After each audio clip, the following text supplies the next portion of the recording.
he wants to impress his mom. He wants to do a good job, but he really struggles with his identity, and he doesn't really know what he wants. Will the owner of the whitest ass in Mexico please come to the front desk? Who's messing with the PA? Hey, not funny. It's just so fun, honestly. Like when you have 10 pounds of hairspray in and everything's pink and you're in the 80s and like taking pictures with DeLoreans, and I get to speak a little Spanglish, and it's such a fun show and such a fun world to step into, and there's such a rhythm to it in the show, and it's just like, I don't know, you check out of reality and it's just a fun world to dive into. But I have a lot of fun with it, and I'm fortunate to get to play with a lot of really great actors, and the writing is fantastic, and it's just a blast. What's Maximo's deal?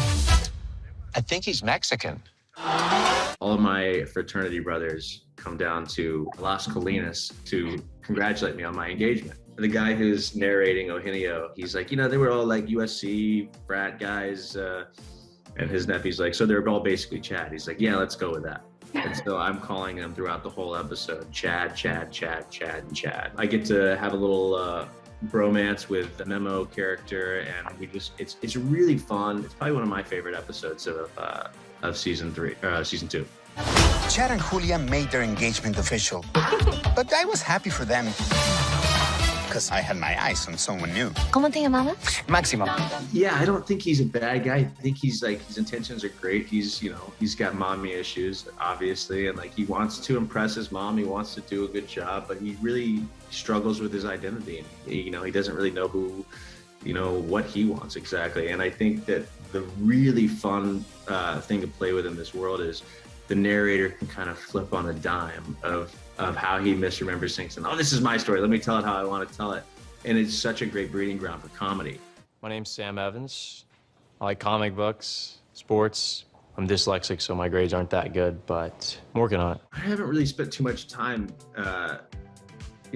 thinking about it, but I mean, other than, the relationships I have from it, the people that I've gotten to work with and learn from, it's interesting, when you do anything that's that impactful, it's a compliment to the people that are creating, and, the role you have on the show, and like can impact people's lives. So I think it's really cool that it still goes on with, whether it be Hulu or Disney Plus or Netflix, and it's streaming all these platforms for, because it helped a lot of kids, and it dealt with a lot of issues that, it was the leader on, it was like the first time a lot of these things got discussed. So I think it's really important and it's cool that it's staying and sticking around. I don't know. I just wanna hear you saying, baby, let's go home. I'm only starting to kind of make music for myself now, and kind of like what I really love and where I am emotionally. But at the same time, I still want it to be something that other people can latch onto, and, help people going through things, or just talk about real things that everybody kind of can relate to. Yeah, I want to just do a full like front to back album of something that in the next like 30 years I'm going to look back on and be like, this covers 15 years of me growing, and I want to just like put my mark on that. I kept having these like very like vivid dreams to where I would always I would be going back in time, whether it be an old relationship or friends that I had lost, or, just like the past was like, oh, this feels so real. I've also been known to do a little sleepwalking.